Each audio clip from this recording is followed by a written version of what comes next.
जैसे गंगा स्नान, पाप मोचनी एकादशी। समझना, यहां समझना, पाप मुक्ति के उपाय बता गए, लेकिन पाप की प्रवृत्ति के नष्ट होने का उपाय क्या है? ऊपर से हमारे अस्त्रों द्वारा सब काट दिया गया, लेकिन उसकी जड़ बची हुई है, तो और नए किनके आ गए। पाप गंगा पापम, गंगा पाप का नाश करती, इसमें संशय नहीं, लेकिन पाप की प्रवृत्ति, गंगा नहा के आए फिर 100 पाप कर लिए, फिर गंगा नहा के आए फिर 100 पाप कर लिए, तो हाथी स्नान हुआ, हाथी स्नान किया, सूंड से धूल डाल लिया, तो स्नान का मतलब क्या हुआ? तो पाप वास्तविक तो नष्ट नहीं हुए। पाप नष्ट तब माना जाएगा जब पाप की प्रवृत्ति का नाश हो जाए, पाप की जड़ का नाश हो जाए, वो है प्रवृत्ति। बोले बड़ा पाप प्रवृत्ति वाला आदमी है, बहुत पापी आदमी है, तो पाप की प्रवृत्ति सबके अंदर रहती है, क्योंकि सुमति कुमति सबके उरनाई, नाथ पुराण निगम अस कहें। तो जहां सुमति है वहां शुभ है, और जहां कुमति है वहां अशुभ है, पाप है। तो कुमति सुमति सबके उरनाई, कभी कुमति जोर कर गई तो पाप बन गया, कभी सुमति जोर कर गई तो पुण्य बन गया। तो तीर्थों के जो उपाय हैं वो पाप नष्ट करने के लिए हैं, लेकिन अध्यात्म जो है वो पाप प्रवृत्ति को नष्ट करता है। गंगा को भी निष्पाप करने की सामर्थ्य एक महात्मा रखता है। तीर्थी कुर्वन्ति तीर्थानि, तीर्थों में चरण रख दे तो तीर्थत्व आ जाए, गंगा को स्पर्श कर दे तो गंगा निष्पाप हो जाए। क्यों? क्योंकि उसने पाप की प्रवृत्ति का नाश कर दिया। अध्यात्म पाप प्रवृत्ति के नाश के लिए आप क्या कहना चाहते हैं? मर जी कह रहे हैं कि मतलब क्या पाप मुक्ति इतनी सहज और सरल है? हाँ है, क्यों नहीं है। रुई का ढेर पहाड़ लगा हो, एक दिया सलाई काफी है, छोटी सी चिंगारी काफी है। आप कहोगे पहाड़ है और चिंगारी, तो लगा के देखो, एक चिंगारी डाल दो, रुई का पहाड़ भस्म हो जाएगा। पाप रुई जैसा है। पाप है क्या? भ्रम। पाप है क्या? असत। पाप है क्या? स्वाप्निक। कोई सत्य सच्चिदानंद है क्या? भूल ही तो पाप है। एक सेकंड में अनंत पापों का नाश हो जाएगा। राम कहो, कृष्ण कहो, हरि कहो, राधा कहो, अंतिम श्वास आ जाए यही राधा राधा कहते हुए, अनंत जन्मों के पाप नष्ट होकर भगवत प्राप्ति हो जाएगी।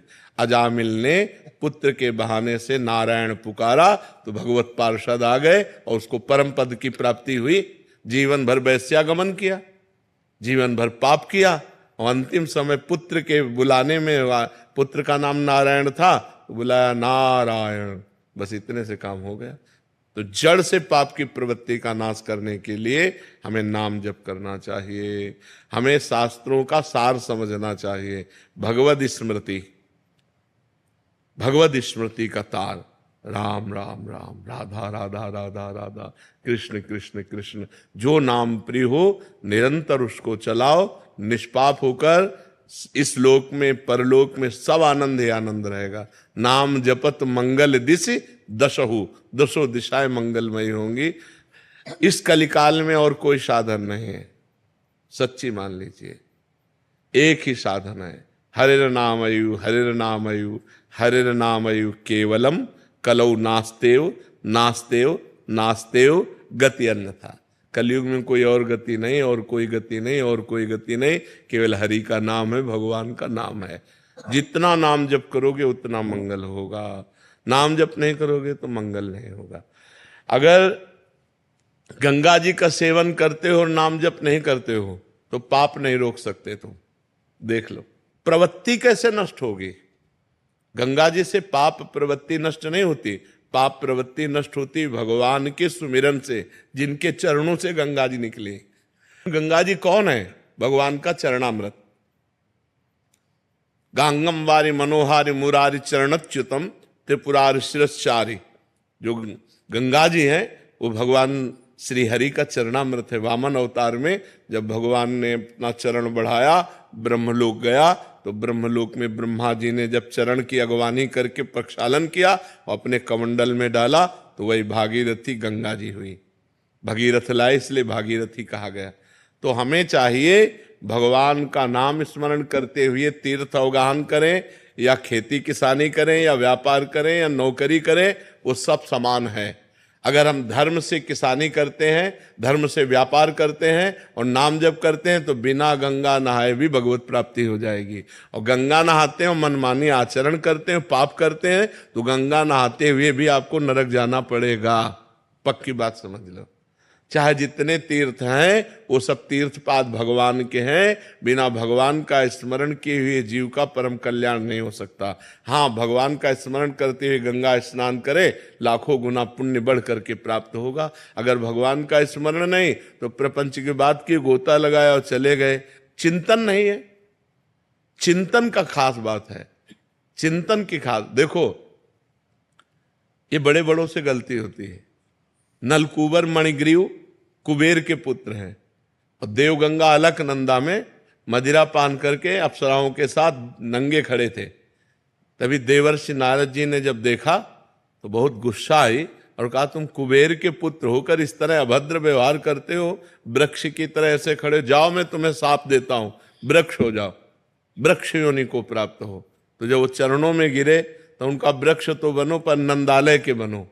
तो वही यमलार्जुन के रूप में ब्रज में हमारे प्रकट हुए आकर के। तो जब भगवान श्री कृष्ण को ओखली बंधन लीला हुई तो वही ओखली घसीट कर दोनों वृक्षों के बीच में लगा के उखाड़ करके उनका उद्धार कर दिया।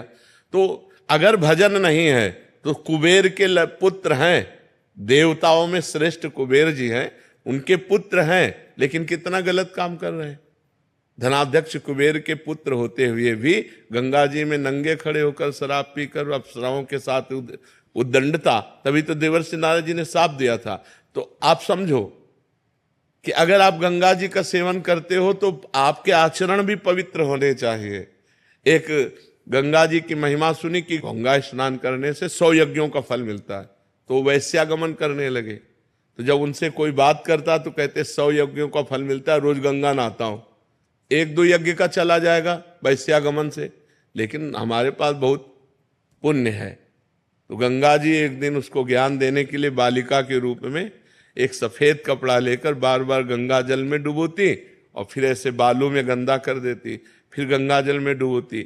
और वो स्नान करने के लिए गए तो उन्होंने देखा, कहा, ए लड़की, जब तुझे गंदा करना है तो साफ क्यों करती है, और जो साफ करना है तो गंदा क्यों करती है। तो उस समय कपड़ा गंदा ही था। तो उनका, देख तेरी दुर्दशा यही है, जब तू वैश्यागमन करता है तो गंगा स्नान क्यों करता है, और जब गंगा स्नान करता है तो वैश्यागमन क्यों, तेरी दुर्गति होगी। जैसे कपड़ा इस समय गंदा ही है, ऐसे तेरी दुर्गति होगी, तू नरक को प्राप्त होगा। ये मत सोच कि तू ये गंगा स्नान का फल प्राप्त करेगा, 100 यज्ञ कर्ता का फल, और 1-2 यज्ञ का फल चला जाए, तू नरक जाएगा, क्योंकि तू पाप कर रहा है।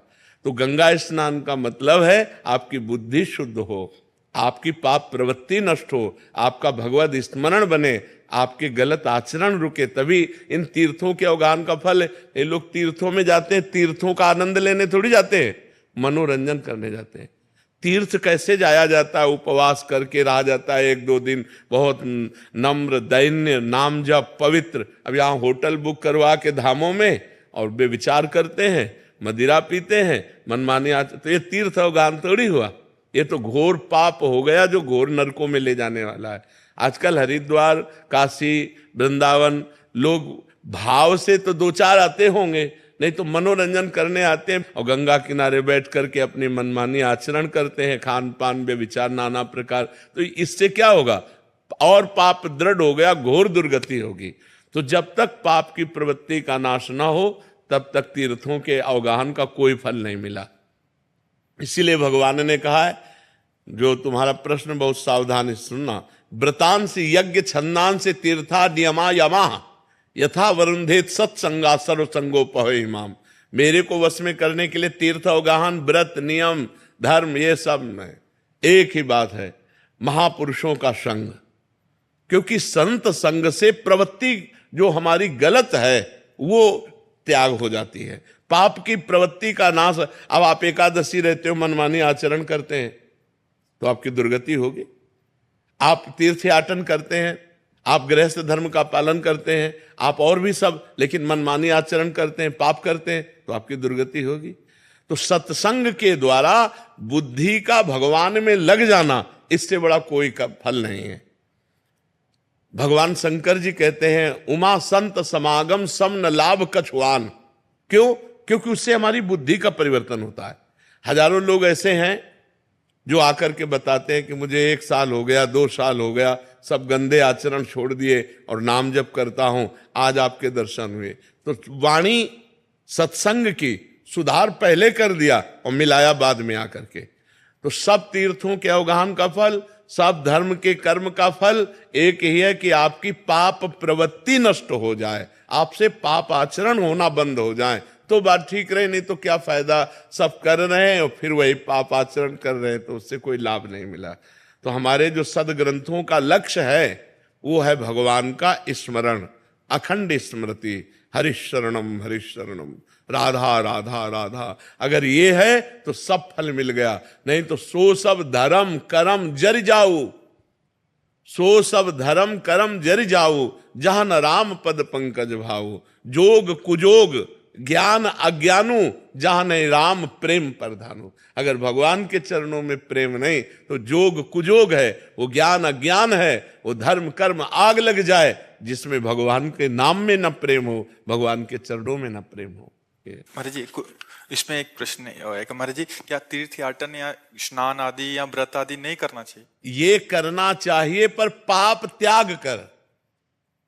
हम आज जा रहे हैं, पापी पुरुष हैं, गंगा स्नान के निष्पाप हो जाएंगे, लेकिन हमें आगे पाप नहीं करना, ये नियम लेना चाहिए। हम हरिद्वार जा रहे हैं तो नियम लेना चाहिए, आज से हम पाप नहीं करेंगे। अगर आप हरिद्वार जा रहे हैं, गंगा स्नान कर रहे हैं, अपने पाप आचरण नहीं रोक रहे, तो आपको लाभ क्या मिला गंगा स्नान का? आपको वहां जाने का फल क्या मिला? वैसे ही कि वैसे गंदे तो बने हो, वही गंदे आचरण कर रहे हो। लाभ तो जब आपका परिवर्तन हो। इसीलिए सर्वश्रेष्ठ स्नान सत्संग है। अगर सत्संग रूपी गंगा में गोते लगा लिए, ज्ञान गंगा में गोते लगा लिए, तो फिर आप निष्पाप हो गए, पाप की प्रवृत्ति का नाश हो जाता है। इसलिए तीर्थों का जाना मना नहीं है, लेकिन तीर्थों में मनमानी करना मना है। आप तीर्थों में आज जैसे जाते हो ऐसे नहीं, होटल बुक कर लिया और मनमानी आचरण करो, ऐसे नहीं तीर्थों में जाया जाता। नम्र दैन्य व्रत उपवास भजन साधना त्याग तपस्या दान पुण्य, ये सब करने के लिए तीर्थों में जाया जाता है और नियम लिया जाता है। तो बोले भाई देखो अब हम बद्री नारायण हो आए, अब हमसे झूठ तो नहीं बोला जाएगा। पुराने लोग थे कि भाई हम केदारनाथ हुआ है, बद्रीनाथ हुआ है, अब हम झूठ नहीं बोल सकते क्योंकि हम बद्री नारायण के दर्शन कराए। लोग पहले नियम, देखो हम गंगा नहा के आ रहे हैं, हम झूठ नहीं बोल सकते, हम पाप नहीं कर सकते अब क्योंकि हमने गंगा स्नान कर लिया। ये है तीर्थों के फल का, अवगाहन का फल है हमारे आचरण सुधर जाए, हमारा चिंतन सुधर जाए। नहीं तो फायदा क्या हुआ, हमें बताओ, फायदा क्या हुआ? आप गंगा नहा के आए फिर वही पाप कर रहे हैं, तो फायदा क्या हुआ? गंगा स्नान का लाभ क्या मिला? गंगा स्नान का मतलब क्या हुआ? वो तो पानी में तुमने गोते लगाया, गंगा स्नान कहाँ किया? अगर गंगा स्नान किए होते तो तुम्हारी भावना बदल जाती कि मैं गंगा जी का सेवन करके आ रहा हूं, आज के बाद कोई पाप नहीं करूंगा, आज के बाद कोई गंदी बात नहीं करूंगा। वही जीवन सबके बदल।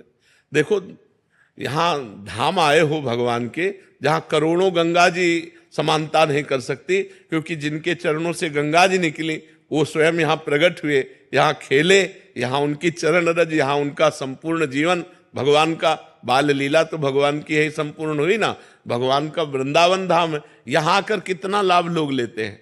बिहारी जी तो ऐसे ऐसे कर गए, उनके चिंतन में चल रहा है ये खाए वो खाए वो खाए, धाम का आनंद ले रहे हैं क्या? कि यमुना किनारे बैठ करके 1 घंटा नाम कीर्तन किया, बिहारी जी के लिए रो रहे हैं, बिहारी जी का नाम जप कर रहे हैं। एक दिन आकर उपवास किया, पूरे धाम की परिक्रमा की लोटे रज में और खूब भगवान का नाम जप कर, ये सब लाभ है। ये कहाँ लाभ ले रहे हैं? और पहले यहाँ लोग आते थे तो कपड़े उतार करके ऊपर के और फिर लौटते थे रज में, क्योंकि हमारे शरीर में ब्रजरज लगे, हमारा जीवन पावन हो। यहाँ का क्या चरित्र है, ये भगवान का परम पावन धाम। तो कितने लाभ ले जाते हैं, नुकसान ज्यादा कर जाते हैं। अब मसाला खाए चल रहे हैं, परिक्रमा मार्ग में थूक दिया, अब कोई भजनानंदी महात्मा जा रहा है भजन करते, उसका पैर पड़ा, तुम्हारे सारे पुण्य नष्ट हो गए। आप चाट पकौड़ी खाए, दोना फेंक दिए, कोई भजनानंदी वैष्णव और उसका जूठा तुम्हारा दोना उसके पैर में लगा, तुम्हारे पुण्य नष्ट हो गए। अब ये कौन जानता है? तो धाम आए तो बहुत पवित्रता, पर तीर्थों में जाए बहुत सौभाग्य, लेकिन वहां कैसे रहना चाहिए, ये वहां हमसे पाप ना बन जाए, आगे हमसे कोई पाप ना हो जाए, ये सावधानियां रखनी चाहिए।